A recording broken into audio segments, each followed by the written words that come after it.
भगवान कहते हैं भाई मैंने तो सोचा था तुम्हारे साथ चलूंगा, क्योंकि मुझे तो जूनागढ़ के नरसी सेठ है वो मायरो लेकर के जानो है। नरसी सेठ कहे ओ भाई मैं ही हूँ नरसी, ये देख लो तुम्बा लंगोटे मायरे में, अब चलनो है। भगवान कहे अब तो जरूर चलनो है। और भगवान कहते हैं भाई मैं सोचा था तुम्हारे साथ चलूंगा, तो जब नानी भाई आरती की थाली लाएगी तो नेक दस्तूर तो करना पड़ेगा, इसलिए मैं चलने की सोच रही हूँ। सूर्य स्वामी को बात जम गई, कहते चलो ठीक है चलो हमारे साथ। अब रात भर गाड़ी चलती है और सुबह सुबह नरसी जी और सूरा बाबा नगर अंजार पहुंचते हैं। अब नगर अंजार में जो जोशी जी नरसी जी को कुकू पत्री देने आए थे वो देखते हैं। अब वो जोशी जी को लगा नरसी जी इतना मायरे की व्यवस्था करके ले आए।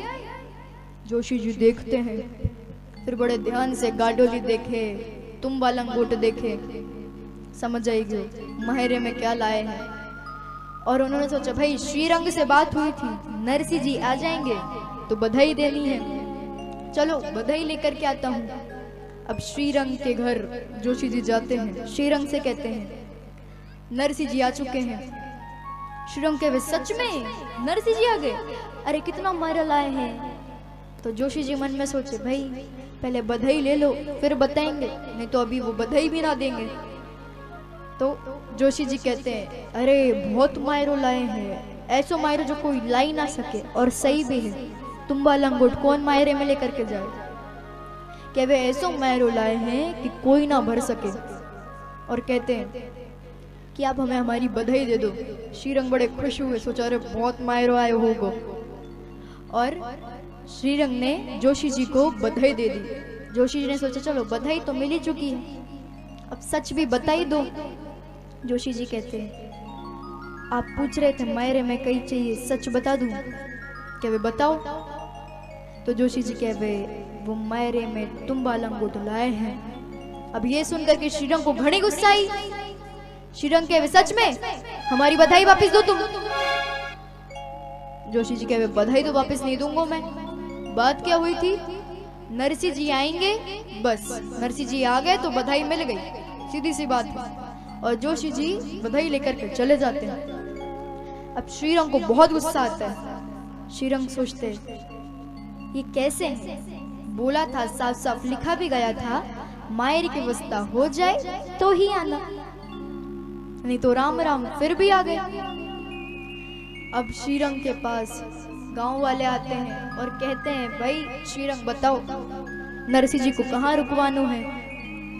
तो श्रीरंग मन में सोचे कि भाई अगर मायरो लाते तो कहीं अच्छी जगह रुकवाते, पर मायरो तो लाए हैं नहीं तो कहाँ रुकवाएं।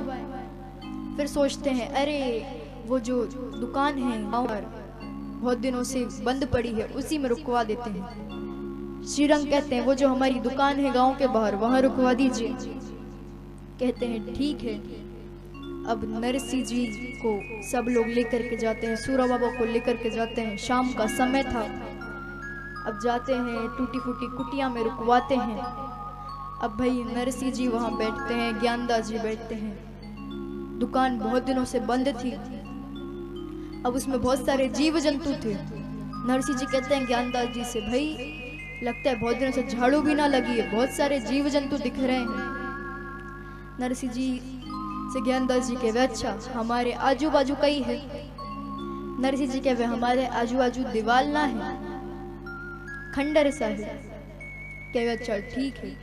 हमारे ऊपर कई है।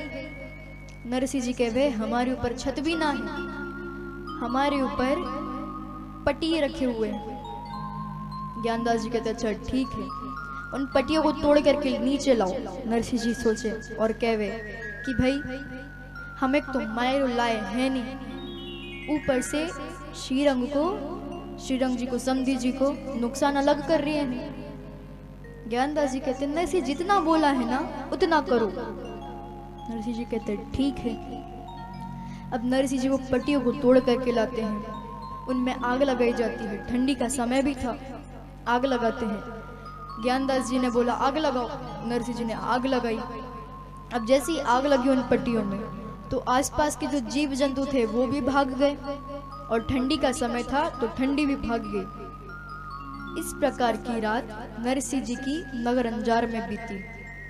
अब सुबह नानी बाई को पता चला कि पिताजी आए हुए हैं। बड़ी खुश हुई, क्योंकि नानी बाई का जब विवाह हुआ था उसके बाद से नानी बाई ने पिताजी को यानी नरसिंह जी को देखा भी ना था, हालचाल भी नहीं पता थे।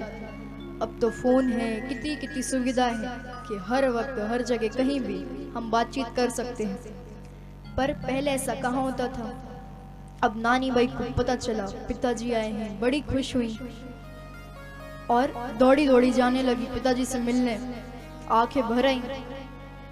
अब सासू ने नानी बाई को रोक लियो, कहे तू नहीं जाएगी, घर में बैठ जा। नानी बाई दुखी और करके रोने लगी और एक कोने में जाकर के बैठ गई। अब नानी बाई रो रही हैं। नानी बाई की जो सहेलियां हैं वो आती हैं और नानी बाई से कहती हैं, अरे चिंता मत करो नानी बाई, तुम्हारे पिताजी से तुम्हें हम मिलवाते हैं, चिंता मत करो। और चुपके से नानी बाई को साथ लेकर के वो लोग जाती हैं, जो टूटी फूटी कुटिया रहती है उसमें लेकर के। अब नरसिंह जी ने देखो नानी बाई को, नरसिंह जी भी देखते रह गए, नानी बाई रह गई, और दोनों ने एक दूसरे को देखा और गले लगा लियो। बड़े खुश हुए, दोनों रोने लगे, बहुत खुशी हुई मिल करके।